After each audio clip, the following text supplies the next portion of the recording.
ഇനി മറ്റൊരു കാര്യം, വളരെ പ്രധാനപ്പെട്ട കാര്യമാണ്. കഴിഞ്ഞ സ്കൂൾ തുറന്ന് കുറച്ച് കഴിഞ്ഞപ്പോഴാണ് നോമ്പ് തുടങ്ങി. നമ്മുടെ ഉത്തരവാദിത്വം ഒന്നുകൂടി കൂടുകയാണ്. അള്ളാഹുവിൻ്റെ അനുഗ്രഹം കൊണ്ട് കഴിഞ്ഞൊല്ലം നമ്മൾ ബന്ധപ്പെടുന്നത് എല്ലാവർക്കും നമ്മൾ കിറ്റ് കൊടുത്ത്. കഴിഞ്ഞ റംസാന് ശേഷം ഓരോ ഞായറാഴ്ചയും കുറേ കുടുംബങ്ങളുടെ പേര് രജിസ്റ്റർ ചെയ്തിട്ടുണ്ട്. കഴിഞ്ഞൊല്ലം കൊടുത്തതിനെക്കാട്ടിൽ ഒരുപാട് കിറ്റ് നമ്മൾ കൊടുക്കേണ്ടി വരും. ഒരു മീഡിയം കിറ്റായിട്ടാണ് നമ്മൾ കൊടുക്കുകയാണെങ്കിൽ 45 കിലോ കൊടുക്കേണ്ടി വരും. ഒരു മീഡിയം കിറ്റ് നമ്മൾ 11 ഐറ്റം അടങ്ങുന്ന കിറ്റിന് നമ്മൾ 1750 ഉറുപ്പിക വെച്ചിട്ട് നമ്മൾ ഉണ്ടാക്കേണ്ടി വരും. നോമ്പിൻ്റെ ഒരു 4 ദിവസം മുന്നെങ്കിലും നമ്മൾ സാധനം ഓരോ വീട്ടിൽ എത്തിച്ചു കൊടുത്തിട്ടില്ലെങ്കിൽ ആളുകളെ തല പോയി. അതെന്താ സംഭവിച്ചാൽ അവിടെ അരി കൊണ്ടുവരാൻ നോമ്പിന് കിറ്റ് വാങ്ങിക്കൊണ്ടുവരാനുള്ള കുടുംബനാഥന് മരിച്ചു പോയതാണ്. അവിടെ കിറ്റ് വാങ്ങിക്കൊണ്ടുവരാൻ കൊണ്ടുവരുമെന്ന് പറയാൻ എൻ്റെ ഭർത്താവ് ഒരു മാസത്തിൽ 20,000 25,000 കിട്ടിയാൽ ശ്വാസം വിടാൻ വേണ്ടിയിട്ട് മാത്രം ഡയാലിസിസ് ചെയ്യുന്ന ആളുകളാണ്. ആ ആളുകളോട് എങ്ങനെ നയിച്ചുകൊണ്ടുവരാൻ പറ്റും? കുടുംബനാഥന് നെട്ടലിൽ പൊട്ടി കിടക്കുന്നത്. കുടുംബനാഥന് 20,000 25,000 കൊടുത്താൽ ഡയാലിസിസ് ചെയ്യാൻ വേണ്ടിയിട്ട് കഷ്ടപ്പെട്ട് ചോദിക്കുന്ന ആൾക്കാർ, കഷ്ടപ്പെട്ട് പ്രയാസപ്പെടുന്ന ആളുകൾ. 155ഓളം വരുന്ന മാനസിക രോഗികളാണ് നമ്മളെ ലിസ്റ്റിലുള്ളത്. 255 മാനസിക രോഗികളോട് ഓർക്ക് മരുന്നിന് 1000-1500 രൂപ 2000 രൂപേൻ്റെ മരുന്ന് കൊടുത്ത് നമ്മൾ കൊടുക്കും. പക്ഷെ അവരെങ്ങനെ നയിച്ചുകൊണ്ടിരും? നേരത്തെ പറഞ്ഞ ഈ ടൈപ്പ് ആളുകളൊക്കെ അവരെ കണ്ണീര് കുതിർന്ന് കാത്തുക്കാണ്. എല്ലാവരുടെ പേരയിലും മല്ലിമുളും ചിക്കി, എല്ലാവരുടെ പേരയിലും പച്ചരി ഒരാഴ്ച മുമ്പ് പൊടിച്ചു. ഈ ഒരു സമയത്ത് അവരാ നെഞ്ചിൻ്റെ മനസ്സിൻ്റെ ആ നെടുക്കം, ആ നെഞ്ചിൻ്റെ എന്താ പറയുക, ആ ഇടങ്ങറ് അത് മാറ്റാനാണ് നമ്മൾ 4 ദിവസം മുന്നോട്ട് കൊടുക്കുന്നത്. ഇതിപ്പോഴേ നെയ്യത്തൊക്കെ പറഞ്ഞാൽ അടുത്ത ആഴ്ച ഇപ്പം നമുക്കിത് പറയാനും കേൾക്കാനും ഒക്കെ നമുക്ക് അവസരം. അപ്പം നമ്മൾ ഇപ്പോഴേ നല്ല നെയ്യത്ത് വെച്ച് നമ്മൾ ഇത്ര കുടുംബത്തിന് ഞാൻ ഇൻഷാ അല്ലാഹ് നോമ്പിനുള്ള കിറ്റ് തയ്യാറാണെന്ന് സ്വന്തം മനസ്സിൽ നെയ്യത്ത് വെച്ച് പഠിച്ചുകൊണ്ട് ആത്മാർത്ഥമായി ദുആർക്കുകയാണെങ്കിൽ നമ്മളെ കൈക്കുള്ള പൈസ തരും. അതല്ലെങ്കിൽ നമ്മൾ പറഞ്ഞാൽ ആളുകൾക്ക് തരാനുള്ള മനസ്സ് തോന്നിക്കിട്ടും. അപ്പോൾ നമ്മൾ ഇന്ന് മുതൽ പ്രാർത്ഥിക്കുന്നതാണ്. ഞാൻ ഇന്നലെ രാവിലെ മിഞ്ഞാന്ന് കുറച്ച് നേരം കഴിഞ്ഞ നോമ്പ് കഴിഞ്ഞതിന് ശേഷം അവർ എഴുതുന്ന കത്തുകളൊന്ന് വായിച്ച്, ഓർഫൻ കേരള സഹോദരന്മാർ എഴുതുന്ന കത്ത് വായിച്ചു. അതിൽ ചില കത്തിലൊക്കെ കണ്ട വായിച്ച ഒന്ന്, ഒരു ക്യൂവിലും നിൽക്കാതെ ഒരു ക്യാമറയിലും പതിയാതെ കിറ്റ് വീട്ടിൽ എത്തിക്കിട്ടിയ സന്തോഷം. ഒരു ക്യൂവിൽ നിൽക്കാതെ ഒരു ക്യാമറയിലും പതിയാതെ കിറ്റ് ഞങ്ങളെ വീട്ടിലെത്തിക്കിട്ടിയ സന്തോഷം ഇതിനൊക്കെ പടച്ചവൻ കൊടുത്തന്നവർക്കും കൊണ്ടുവന്നവർക്കും. അപ്പോൾ ആളെത്ര ഭയപ്പെടേണ്ട ഒരു ക്യൂവിൽ നിന്ന് വല്ലതും വാങ്ങിക്കാൻ, ഒരു ക്യാമറൻ്റെ മുന്നിൽ നിൽക്കാൻ, അല്ലെങ്കിൽ ക്യാമറൻ്റെ ലൈറ്റ് വരുന്നത് കാണുമ്പോൾ അത് പേടിച്ചിട്ട് അതിന് പോവാതെക്കണ എത്ര ആളുകളുണ്ടോ. പിന്നെ എല്ലാ ഗതിയും മുട്ടുമ്പോൾ ക്യാമറ അല്ല ക്യൂ ആണെങ്കിലും എന്ത് ത്യാഗം ചെയ്ത് കുട്ടികളെ പട്ടിണി മാറ്റണമല്ലോ. പക്ഷെ നമുക്ക് സമാധാനിക്കാൻ കഴിയും. നമ്മൾ സഹോദരന്മാരെ ഒരു ക്യാമറൻ്റെ മുന്നിലും ഒരു ക്യൂവിലും നിർത്താൻ നമ്മൾ കൊടുത്തിട്ടുള്ളത്. പക്ഷെ നമ്മൾ തയ്യാറായിരിക്കണം. മറ്റൊരു കത്തിൽ കണ്ട് പച്ചരി വാങ്ങിപ്പൊടിച്ചോ സാധനങ്ങൾ വാങ്ങിയോ എന്ന് പലരുടെയും ചോദ്യം. ഇല്ല എന്ന് പറഞ്ഞാൽ അവരുടെ തിരിഞ്ഞു നടത്തും. വല്ലാതെ വേദനയായിരുന്നു. പലരും ചോദിക്കും പൊടിയുണ്ടോ, പലരും മല്ലിമുളൊക്കെ ഉണ്ടാക്കിയണോ ചോദിക്കും. ഇല്ല എന്ന് പറയുമ്പോൾ പിന്നെ ഒരു നടത്താണ്. അത് ആ നടത്തും ആ മനസ്സിലുള്ള ആ സംഘർഷം ഇല്ലാതെ കഴിഞ്ഞിട്ടല്ലോ സാധനം നേരത്തെ കിട്ടിയോണ്ടെന്ന്. അതായത് പലരും കത്തി കണ്ട് എല്ലാ ദിവസവും റംസാനിലെ മുഴുവൻ ദിവസവും കാരൊക്കെ കൊണ്ട് നോൻപ് തുറക്കാനായി. ഭർത്താവുള്ള കാലത്ത് പോലും ഒരു കാരൊക്കെ കൊണ്ട് 30 ദിവസം ഞങ്ങൾ നോൻപ് തോറ്റിട്ടില്ല, നോൻപ് പറഞ്ഞിട്ടില്ല. ഇവിടെ നിങ്ങൾ കിട്ടിയ കാരക്ക കൊണ്ടാണ് 30 ദിവസം കാരക്ക കൊണ്ട് നോൻപ് തുറന്നു എന്നുള്ളത്. സഹോദരന്മാരെ, ഏത് കാലഘട്ടത്തിലാണ്, ഏത് രാജ്യത്താണ് നമ്മൾ ശരിക്കും ആലോചിക്കേണ്ടത്. ന്യൂസ് പറഞ്ഞു, ഒരാളെ നോമ്പ് തുറപ്പിച്ചവന് നോമ്പുകാരനെ പോലെ പ്രതിഫലം ലഭിക്കും. നോമ്പുകാരൻ്റെ പ്രതിഫലത്തിൽ കുറവ് വരികയുള്ളതാണ്. എന്നാൽ നമ്മൾ അങ്ങാടിയിലെ അവസ്ഥ നിങ്ങൾ ആലോചിച്ച് നോക്കിയാണ്.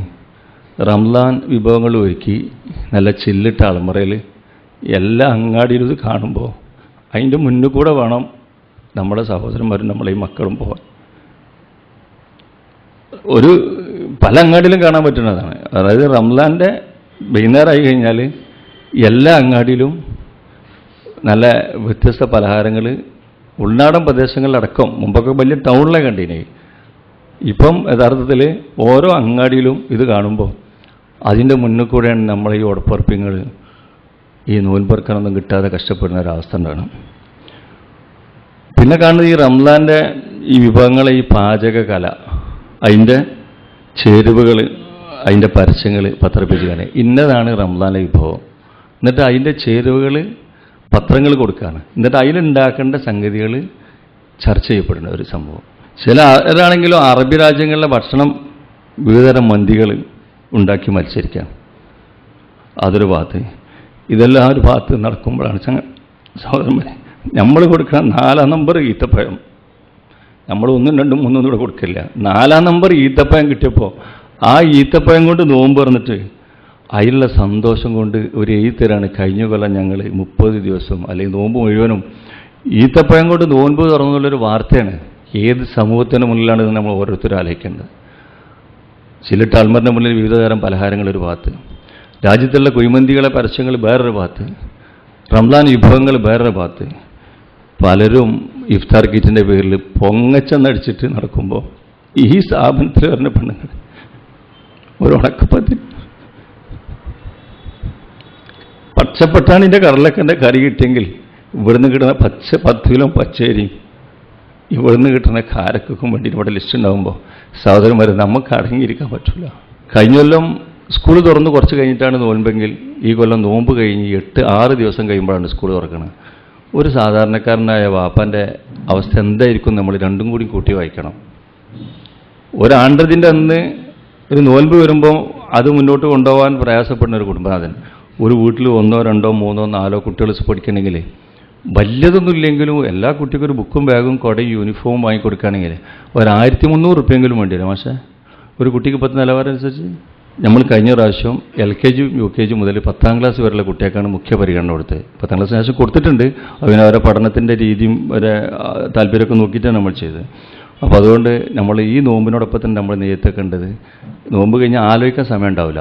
കാരണം ഇത് രണ്ടും ഒന്നിച്ചാണ് വരുന്നത്. അപ്പോൾ നമ്മളെ ബാധ്യത വളരെ കൂടണം. ഈ നോമ്പിനോട് പറഞ്ഞത് തന്നെ സ്കൂൾ തുറക്കുന്ന ഒരാഴ്ച മുമ്പ് തന്നെ നമ്മൾ കുട്ടികൾക്ക് ബുക്കും ബാഗും കൊടിയൊക്കെ എത്തിച്ചു കൊടുക്കലുണ്ട്. അതെന്തിനാ വെച്ചാൽ നേരത്തെ പറഞ്ഞ മല്ലും മുളകും പച്ചരിയും ചിക്കിയാൽ അത് കിട്ടാതാവുമ്പോഴുള്ള ആ സഹോദരിമാരുടെ നെഞ്ഞുരുക്കുണ്ടല്ലോ, അവരുടെ മനസ്സിൻ്റെ ഇടങ്ങറ്, ആ ഇടങ്ങറിനൊരു അറുതി വരുത്താനാണ് നമ്മൾ 4 ദിവസം മുന്നേ എത്തിച്ചു കൊടുക്കുന്നത്. എന്നാലും അവർക്ക് നോൻപെറുക്കാൻ സാധനം ഉണ്ടല്ലോ, ആ ഇത് നമ്മുടെ മനസ്സിൽ എപ്പോഴും ഉണ്ടാവണം. ആ അർത്ഥം തന്നെയാണുള്ളത്. ഈ സ്കൂൾ തുറക്കുമ്പോൾ പിന്നെ ഈ കുട്ടികൾ, കഴിവുള്ള ആളുകൾ, മക്കൾ നല്ല ബുക്കും ബാഗും യൂണിഫോമും കുടയൊക്കെ പിടിച്ച് പോകുമ്പോൾ വാങ്ങിത്തരാൻ ബാപ്പില്ലാത്ത ആ മക്കളെ വേദന. അപ്പോൾ നമ്മുടെയൊക്കെ മക്കൾ സ്കൂളിൽ പോകുമ്പോൾ ബുക്കും ബാഗും കുടയുണ്ടാവും. പല കുട്ടികളും പല താത്താരെ ഇതൊന്ന് കത്തിക്കാണത് സ്കൂൾ തുറക്കുന്നതിന് മുമ്പ് തന്നെ ബാഗും കുടയും കിട്ടിയപ്പോൾ LKG UKG ഒന്ന് പഠിച്ചിട്ട് കുട്ടികൾ ബാഗും തോളിട്ട് കുപ്പായിട്ടിട്ട് കുടയും ചൂട്ടിയിട്ട് ഒരാത്ത് നടക്കുകയാണ്. സ്കൂൾ തുറക്കണ പോലെ അഭിനയിക്കണം. സ്കൂൾ തുറന്നിട്ടാൽ പോയിനല്ലോ എന്ന്. സ്കൂളിലേക്കുള്ള യൂണിഫോമും ബാഗും തോളിട്ടിട്ട് കുടയും പിടിച്ചിട്ട് ഒരാത്ത് നടക്കുകയാണ്. സ്കൂൾ തുറന്നാൽ പോയിനെന്ന്. അതിന് മുന്നേ ഞങ്ങളെ കുട്ടികൾ എന്തെങ്കിലും സ്ഥിതി എന്നറിയോ, ആരാൻ്റെ വീട്ടിൽ നിന്ന് ഒഴിവാക്കിയ പഴയ ബാഗും പഴയ യൂണിഫോമും കൊണ്ട് കുടയും തുന്നി പിടിപ്പിച്ച് കുട്ടികൾക്ക് സ്കൂളിൽ തന്നെ ഒരാഴ്ച കഴിഞ്ഞിട്ട് പോകുമ്പോൾ കുട്ടികളെ കരച്ച് കിടക്കാൻ ഞങ്ങൾ കഴിയും. ബിസ്മിൽ കിട്ടിയാലേ തുടങ്ങിയാലാണ് ഞങ്ങളെ കുട്ടികളെ സമാജത്തിൽ സ്കൂളിൽ പറഞ്ഞയച്ചാൽ. ബിസ്മിൽ കിട്ടിയതിന് ശേഷമാണ് ഞങ്ങൾ നോൻപിന് പഞ്ചം തീർന്ന് പത്തിരി പൊടിയിട്ടിട്ട് പത്തിരി ഇടലിന് അളവ് നോക്കാതെ ഇടൽ തുടങ്ങിയതെന്ന്. സഹോദരന്മാർ, അല്ല നമുക്കെന്ന അനുഗ്രഹങ്ങൾ എത്ര വലുതാണ്. ആ അമ്മമാരെ നെഞ്ചിൻ്റെ പൊട്ടൽ പഠിച്ചോനെ കഴിഞ്ഞെല്ലാം യൂണിഫോം വാങ്ങി തരാൻ കുട്ടികളെ വാപ്പുണ്ടായിരുന്നല്ലോ, പഠിച്ചോനെ കഴിഞ്ഞെല്ലാം യൂണിഫോം വാങ്ങി തരാൻ കുട്ടികളെ വാപ്പക്ക് ആരോഗ്യം ഉണ്ടായിരുന്നല്ലോ. ഇന്ന് കുട്ടികളെ വാപ്പ രോഗിയാണ്, കുട്ടികളെ വാപ്പ ഉപേക്ഷിച്ച് പോയതാണ്, കുട്ടികളെ വാപ്പ ഇന്ന് ജീവിച്ചിരിപ്പില്ലല്ലോ റബ്ബേ എന്നാലോചിച്ചുമ്പോൾ ഈ ചെറിയ മക്കൾക്ക് ഇത് അറിയില്ല സഹോദരന്മാരെ. ബാപ്പ ജീവിച്ചിരിക്കുന്നുണ്ടെന്ന്, ഗൾഫിൽ ബാപ്പ ജീവിച്ചിരിക്കുന്നുണ്ടെന്ന് പറഞ്ഞ് എത്തിയ കുട്ടികൾ പോലും നമ്മളെത്തുന്നുണ്ട്. മരിച്ച വിവരം ഈ കുട്ടികളെ അറിയിക്കരുതാണ്. ഇവിടെ രജിസ്ട്രേഷനിലിരിക്കും പിന്നെ റഫീഖ പലവട്ടം നിയന്ത്രണം വിട്ടപ്പോൾ ഞാൻ അവസാനം കണ്ണിമ്പലാണ്. എഴുതുന്നതിൻ്റെ എഴുത്ത് മുഴുവിക്കാൻ അറിയാതെ ചില സമയത്ത് നീച്ചു പോയിട്ടുണ്ട്. എഴുതിനോടത്തും നീച്ചു പോകണം. കാരണം വെച്ചാൽ ഈ കുട്ടീൻ്റെ വാപ്പ മരിച്ച വിവരങ്ങൾ അറിയിക്കരുതെന്ന് സ്വകാര്യമായിട്ട് എന്നോട് പറയുമ്പോൾ അല്ലെങ്കിൽ റഫീഖിനോട് പറയും എഴുതി തീർക്കാനാവാതെ നീച്ചു പോവാണ്. ഒപ്പം ഇരിക്കുന്ന കുട്ടിക്ക് അറിയില്ല വാപ്പ ഇല്ല എന്നുള്ള വരും. വാപ്പ ഗൾഫിൽ ജീവിച്ചിരിപ്പുണ്ട്. വാപ്പ മരിച്ചതറിയാതെ മക്കളെ പോറ്റുന്ന ഉമ്മമാരുടെ ഉത്തരവാദിത്വം അള്ളാഹു നമ്മളാണ് ഏൽപ്പിച്ചത്. ആ അമാനത്ത് കൃത്യമായി നമ്മൾ നിർവഹിച്ചിട്ടില്ലെങ്കിൽ നമ്മൾ പടച്ചവനോട് മറുപടി പറയേണ്ടി വരും. കാരണം നമുക്ക് അള്ളാഹു തആല പ്രവർത്തിക്കാനുള്ള സ്വാതന്ത്ര്യം തന്നിട്ടുണ്ട്. നമുക്ക് അള്ളാഹു പ്രവർത്തിക്കാനുള്ള ആരോഗ്യം തന്നിട്ടുണ്ട്. നമുക്ക് ഈ സ്വാതന്ത്ര്യം ആരോഗ്യവും എത്ര കാലം നമ്മുടെ ഒപ്പം ഉണ്ട് നമുക്ക് അറിയാൻ കഴിയില്ല. ഓരോ ദിവസവും നമ്മളെ കവർക്ക് നമ്മൾ എടുത്തുകൊണ്ടിരിക്കുക. നമ്മളെ സ്വാധീനം കുറഞ്ഞുകൊണ്ടിരിക്കുകയാണ്. സംസാരിക്കാനുള്ള കഴിവ് കുറഞ്ഞുകൊണ്ടിരിക്കുകയാണ്. കാഴ്ചശക്തി കുറഞ്ഞുകൊണ്ടിരിക്കുകയാണ്. ഓർമ്മശക്തി കുറഞ്ഞുകൊണ്ടിരിക്കുകയാണ്. ഓരോ കാര്യം ചെയ്തുകൊണ്ടിരിക്കുന്ന കാര്യം ചെയ്യാൻ പറ്റാതിരിക്കൊണ്ടിരിക്കുകയാണ്. ഞാൻ എൻ്റെ കാര്യമാണ് പറയണമെങ്കിൽ സഹോദരമേ 5-10 കൊല്ലം കഴിഞ്ഞ് ഞങ്ങളൊക്കെ അങ്ങനെ തന്നെ ആവും. അത് ഞങ്ങൾ ആവാൻ വേണ്ടി പറയല്ല, അതതിൻ്റെ തർത്തീബതാണ്. പഠിച്ചവൻ അങ്ങനെ തന്നെ വെച്ചിട്ടില്ലേ. വയസ്സ് കൂടുന്തോറും മനുഷ്യൻ ശോഷിച്ചുകൊണ്ടിരിക്കും. നമ്മൾ മനസ്സിലാക്കേണ്ട വിശ്വാസം പറഞ്ഞു, ഒരാൾ ഈ ലോകത്ത് വെച്ച് വിശ്വാസിയുടെ ഒരു പ്രയാസം അകറ്റിയാൽ അന്ത്യനാളിൽ അവൻ്റെ പ്രയാസം അള്ളാഹു അകറ്റുന്നതാണ്. ബുദ്ധിമുട്ട് കൊണ്ട് വലഞ്ഞ ഒരാൾക്ക് ആരെങ്കിലും ആശ്വാസം നൽകിയാൽ ഇരു ലോകത്തും അള്ളാഹു അയാൾക്ക് എളുപ്പം പ്രദാനം ചെയ്യും. തൻ്റെ സഹോദരനെ സഹായിച്ചു കൊണ്ടിരിക്കുന്ന കാലത്തോളം അള്ളാഹു തൻ്റെ അടിമയെയും സഹായിച്ചു കൊണ്ടിരിക്കും. സഹീഹ് മുസ്ലിം എന്ന ഹദീസാണ്.